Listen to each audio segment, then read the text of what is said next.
We can't bring all the children of the world here, so we've brought their voices, and I think it's a very powerful thing to be able to do, and to try and get the world leaders to actually really focus on the future and really focus on children.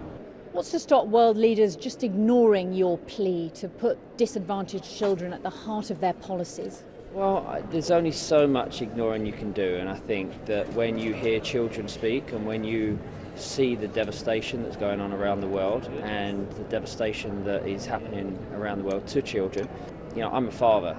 You don't ignore that. So many children are fleeing war and conflict in Syria, Iraq and Afghanistan. So many refugees who are children are turning up in Europe and elsewhere.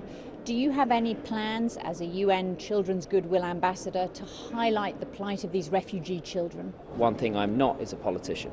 There's a lot better people to handle and discuss these situations than myself. But one thing I am is a father. And when you see the devastating images that have been out there most recently, they might be refugees, they're human beings at the end of the day, they're children. And as a father and as a parent, you feel how much pressure and how much devastation is going on around these children. You've been a UN Children's Fund Goodwill Ambassador for 10 years now. In the places you've been around the world, which stories have moved you the most? Unfortunately, every time that I go onto the ground for UNICEF, there's another story, or there's another 10 stories, or there's 20 children that want to tell me their story, or a family want to tell me their story about their children. But that's one of the reasons why I'm so proud to be an ambassador for UNICEF, so proud to be part of an organisation that does so much for children around the world. So yeah, it's been a good 10 years, and I'm looking forward to the next 10. When you visited children in Cambodia recently, what stories did they have to tell? I think visiting the different centres, seeing poverty and also seeing the destruction of so many different things in that part of the world, but mostly seeing young girls being put to work on the streets. That was difficult to talk about. It was difficult to see, but what was great to see is the centres that are being built and being put there for these young girls is something that is helping.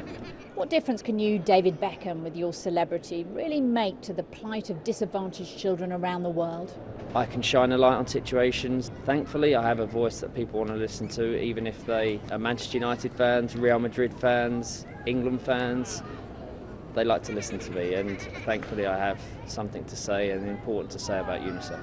On the Manchester United front, Sir Alex Ferguson said this week that there are only 4 world-class players in the history of Man U. He didn't put you in there. Are you insulted? Not at all. I played for the greatest manager of all time for the amount of time that I did. I was lucky to have played with the players that I did and the team, and be successful with the club that I loved and still love. So I tend to agree with the manager. There's certain players that you can call world class. Thankfully, I played with many of them.